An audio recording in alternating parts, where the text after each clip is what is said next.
এই শহরে গত 70 বছর ধরে কোনো মানুষ মারা যায়নি।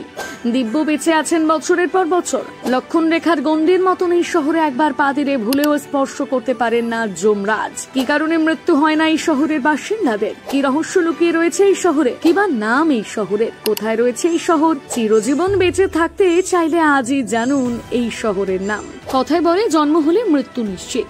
মৃত্যুকে কখনো ঠেকানো যায় না। কালের অমুখ নিয়মে জীবনে মৃত্যু ঘটবেই, কিন্তু এই শহরের বাসিন্দাদের ভুলেও ছুতে পারে না মৃত্যু। বছরের পর বছর ধরে দিব্যি হেসে খেলে বেঁচে আছে এই শহরের মানুষেরা। রহস্যে মোড়া পৃথিবী। এই পৃথিবীর এমন এক শহর রয়েছে যেখানে গত 70 বছর ধরে কেউ মারা যায়নি। এটা শুনে অদ্ভুত মনে হলেও ঘটনাটা একেবারে সত্যি। আসলে নরওয়ের লং ইয়ারবেন নামে এক শহর রয়েছে যেখানে গত 7 দশকে কেউ মারা যায়নি। শুনে অদ্ভুত লাগলেও এটা সত্যি যে লং ইয়ারবেন শহরে মারা যাওয়া নিষিদ্ধ। নরওয়ে মিডনাইট সান অর্থাৎ মধ্যরাত্রির সূর্যের দেশ নামে পরিচিত এই দেশের বছরে মে মাস থেকে জুলাই শেষ পর্যন্ত সূর্য অস্ত যায় না। এখানে একটানা 76 দিন হয়, এই সময়ে রাত নামে না। এই শহরের প্রশাসন একটি আইন জারি করেছে যে এখানে মৃত্যুবরণ করা নিষিদ্ধ।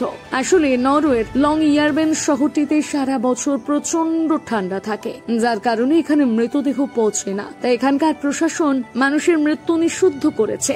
আশ্চর্যের বিষয়, এই শহরে গত 70 বছরে কেউ মারা যায়নি। সর্বশেষ যিনি মারা গিয়েছিলেন তাও 100 বছর আগে। 1917 সালে এখানে একজন ব্যক্তি মারা যায় যিনি ইনফ্লুয়েঞ্জায় ভুগছিলেন। এরপর তার দেহটি ওই শহরে সমাধিত করা হয়েছিল। তবে তার শরীরে এখনো ইনফ্লুয়েঞ্জা ভাইরাস রয়েছে। এই কারণে যে কোনো মহামারী থেকে শহরকে রক্ষা করতে প্রশাসন এখানে মৃত্যুবরণ করা নিষিদ্ধ করেছে।